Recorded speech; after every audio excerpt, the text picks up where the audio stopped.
Guys, good afternoon. So nandito na naman kami ngayon sa ano dito? Ano tawag dito? Talamnan. Ayan. So dahil nga tanghali, pag umaga naman guys, after namin mag-almusal, dito na rin kami. Dinadala namin yung aming munting kambing dito. Para dito sila pakainin. Ayan oh, busog na sila. O, diba? Mas maganda na ngayon dahil umuulan-ulan na. So, malambo na yung mga tanim. Ayan, yung mga damo dito. Medyo malambo-lambo na. So, ma-i-enjoy nila yung pagkain nila. Nung nakaraan guys, grabe, wala ng mga damo. So, talagang sinisipagan namin magdala ng mga kambing dito para naman hindi sila gutom.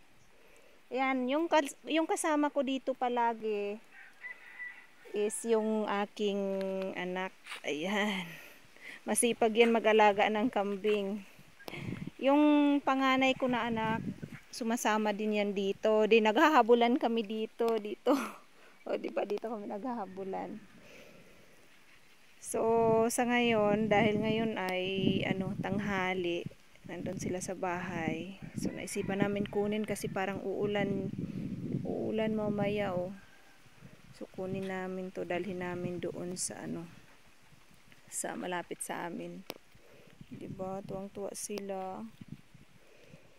Yung mga tanim ngayon, ang gaganda na. Nung nakaraan, grabe ang init kasi, no? Ngayon palagi na umuulan kahit pa kunti-kunti, at least naman yung mga damo, yung mga tao nakakatanim na ng mais. Di ba? Kaisa sa naman na yung palayan katulad nito, hindi pa siya pwede mataniman. Pero kung kayo, magtanim ng mais, so pwede na. Marami nang nagtatanim ng mais ngayon. Yan, busog na yung mga kambing. Masaya lang dito sa bundok. Gusto ko mag-alaga ng kambing. Ay, diba? Yan yung aking pangalawang anak. Masipag yan.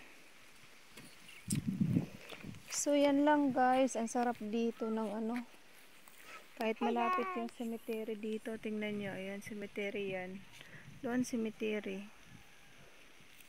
Pero, napaka-presko ng hangin.